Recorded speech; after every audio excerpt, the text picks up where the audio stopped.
ઉનાળાની અસહ્ય ગરમીમાં લોકોની ચિંતા કરી લોકોના શરીરમાં ટાઢક વળે તેવા શુભ હેતુ અને શુભ વિચાર સાથે જૈન જાગૃતિ સેન્ટર દ્વારા છાશ વિતરણ કેન્દ્રનો શુભારંભ કરવામાં આવ્યો છે।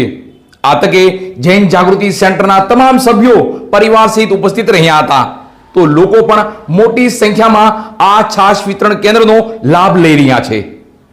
ઉનાળાની અસહ્ય ગરમીમાં લોકોને રાહત રહે અને લોકોની ચિંતા કરી જૈન જાગૃતિ સેન્ટર મહુવા દ્વારા છાશ વિતરણનો શુભારંભ કરવામાં આવ્યો હતો। જૈન જાગૃતિ સેન્ટર દ્વારા અનેકવિધ લોક ઉપયોગી સેવાકીય કાર્યો થઈ રહ્યા છે। ત્યારે ઉનાળાની અસહ્ય ગરમીમાં લોકોની ચિંતા કરી લોક ઉપયોગી છાશ કેન્દ્રનો પ્રારંભ કરવામાં આવ્યો છે। છાશને આયુર્વેદમાં ઔષધ સમાન માનવામાં આવે છે।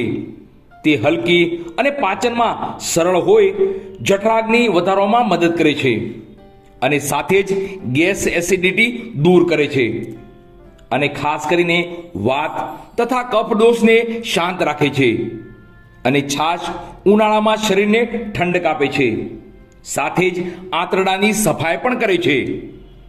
છાશ શરીરના વજનને નિયંત્રણમાં સહાયક બને છે। ભોજન કર્યા બાદ વિવિધ ઘરેલું મસાલાવાળી છાશ પીવાથી શરીરને લાભ થાય છે।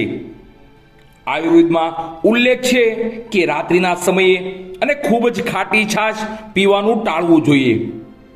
છાશ એ માત્ર એક પીણું નથી, પરંતુ દૈનિક જીવનમાં સ્વાસ્થ્ય માટે અત્યંત ઉપયોગી ઔષધ છે।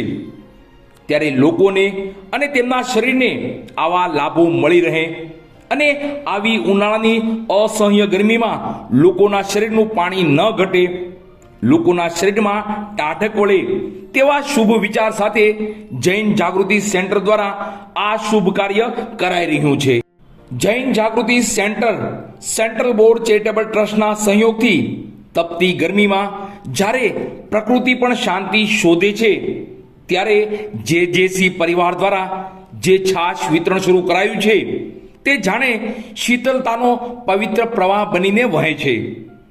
દરેક ગ્લાસમાં છાશ માત્રનો સ્વાદ નથી, પરંતુ તેમાં માનવતા પ્રત્યેનો પ્રેમ, સેવા પ્રત્યેની નિષ્ઠા અને સંસ્કારના સુંદર સ્પર્શ છે। જેજેસી એ એકતા અને સમર્પણથી આ કાર્યને સફળ બનાવ્યું છે।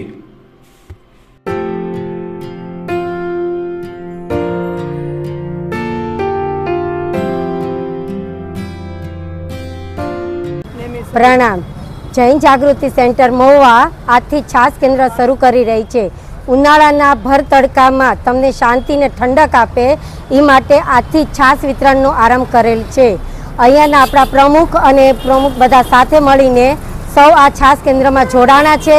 તો આ માટે આવી તડકામાં તમને શાંતિ આપવા માટે આ છાશ કેન્દ્ર શરૂ થઈ રહ્યું છે, તો દરેકને લાભ આપવા વિનંતી।